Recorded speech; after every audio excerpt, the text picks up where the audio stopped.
Vayamos al norte de Alto Paraguay, segundo departamento más grande del país y el menos poblado de todos. El clima de largas sequías a temperaturas de más de 40 grados y las esporádicas lluvias torrenciales forman pesados lodales y arenas movedizas. Este es el hostil medio donde viven hombres y mujeres de la familia lingüística Samuco, compuesta por los Ayoreo y los Ixiri.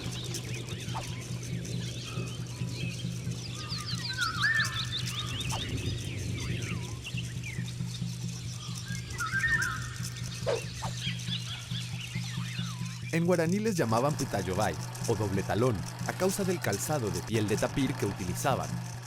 Otro de sus ingeniosos inventos, el pamoy, fue recientemente comercializado por los diseñadores y arquitectos chilenos que quedaron fascinados con este ingenioso invento para sentarse sin silla, con una simple banda que soporta la espalda. Se puede también notar el ingenio de este pueblo en las herramientas que inventaban para tareas cotidianas. Se trata de los Ayoreo, anteriormente reconocido como un pueblo guerrero de mucho coraje.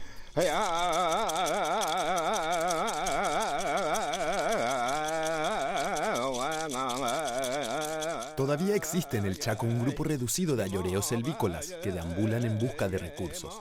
Viven en pequeñas comunidades donde suelen cultivar calabazas, habas y melones, y además cazan en el bosque.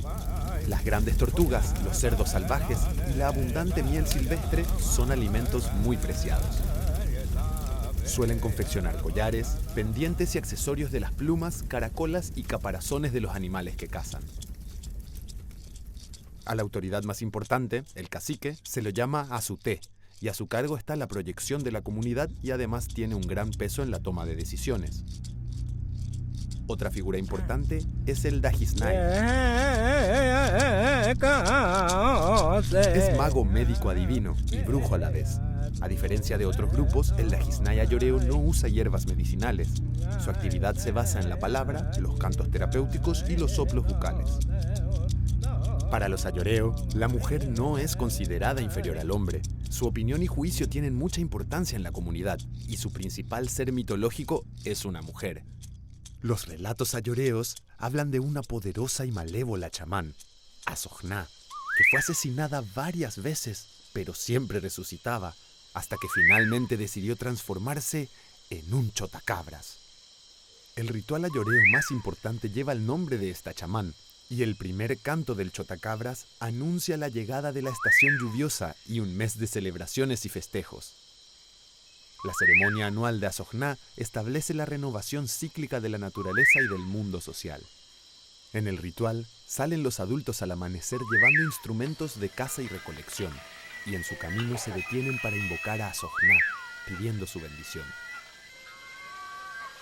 Después de eso, hombres y mujeres se separan y se dividen las tareas de recolección y caza. Al caer la noche, se reúnen en un gran banquete y beben una especie de guarapo de miel hasta quedar embriagados. Los varones dormían en una mitad de la aldea y las mujeres en la otra. Así termina el ritual, que pone fin al tiempo tabú e inicia el tiempo de siembra. El primer contacto duradero de los ayoreo con los occidentales se dio entre los años 40 y 50, con la llegada de los colonos menonitas a sus tierras. Los ayoreos se resistieron a esa invasión, y esa confrontación desembocó en muchas muertes de ambos bandos.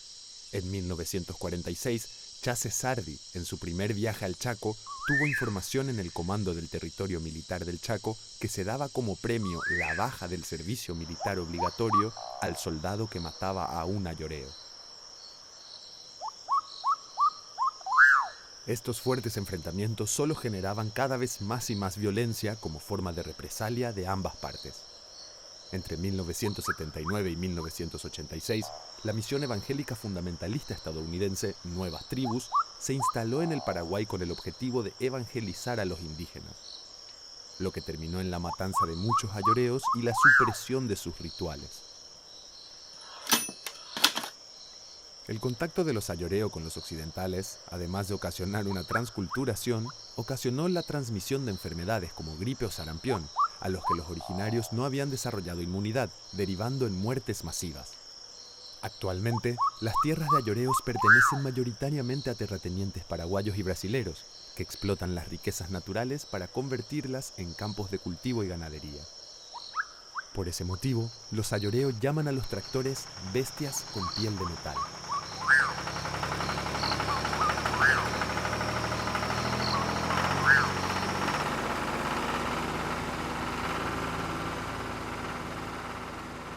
Otro pueblo de la familia lingüística Samuco es el Ishir, comúnmente conocidos como chamacocos por la sociedad nacional.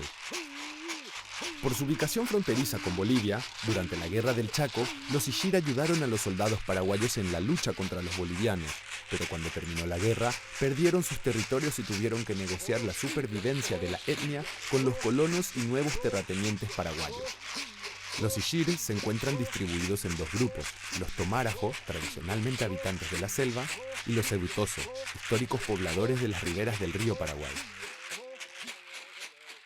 Tanto los Tomarajo como los Eutoso hoy se encuentran viviendo procesos de transculturación, especialmente los Eutoso, que por la influencia misionera perdieron los rituales y muchos aspectos de su cultura. A diferencia de los Eutoso, los Tomarajo lograron conservar muchos mitos y ceremonias que dan al grupo un especial sentido de identidad cultural y promueven diversos movimientos de reculturación entre los Eutoso. La maldición de Nemur recopila relatos pasados de generación en generación que encierran el complejo mundo mitológico de este asombroso pueblo. En la cultura Ishir existen tabúes alimenticios o restricciones sobre lo que se puede comer y cazar, de acuerdo a la edad de la persona y el sexo. El consumo de jabalí era libre según el sexo, pero no la edad. Estaba prohibido para varones y mujeres púberes. Otro ejemplo es el ñandú que, según su mitología, era un animal nacido entre los hombres que al tomar conciencia de ser extraño, fue al campo a vivir con los animales. Por lo tanto, su carne solo es consumida por las mujeres, siendo tabú para los hombres por ser como un hijo emplumado.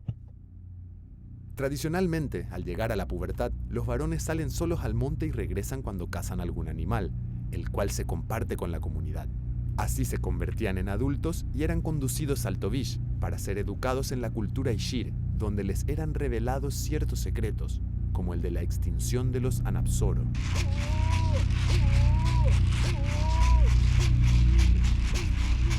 En ocasión de estar viajando por la selva, un grupo de mujeres Ishir se encontró con los Anapsoro, dioses poderosos y terribles de aspecto extraño que no tenían facciones en el rostro. Estaban cubiertos de plumajes, pelos o extraños colores. Los Anapsoro convivieron luego con los Ishir y les enseñaron a cazar, a usar herramientas y también los iniciaron en sus ceremonias rituales. Luego de un tiempo, la convivencia entre hombres y dioses se tornó difícil, haciendo crisis con la muerte de algunos jóvenes en las durísimas ceremonias iniciáticas. Entonces Ashnuhuerta, una de las principales Anapsoro, les indicó a los Ishir la vulnerabilidad de los Anapsoro para que pudieran vencerlos, golpeándolos en el tobillo, ya que allí tenían la garganta. De esta forma, los Ishir exterminaron a los Anapsoro. Solamente uno sobrevivió a la masacre además de Ashnuhuerta, el temible Nemur, el cual, al estar a punto de ser alcanzado en su huida, tomó un caracol e hizo surgir de él una fuerte correntada que llenó el cauce con gran estruendo, dando origen al actual río Paraguay, y lanzando la maldición de exterminar a los Ishir si abandonaban los rituales que les habían enseñado.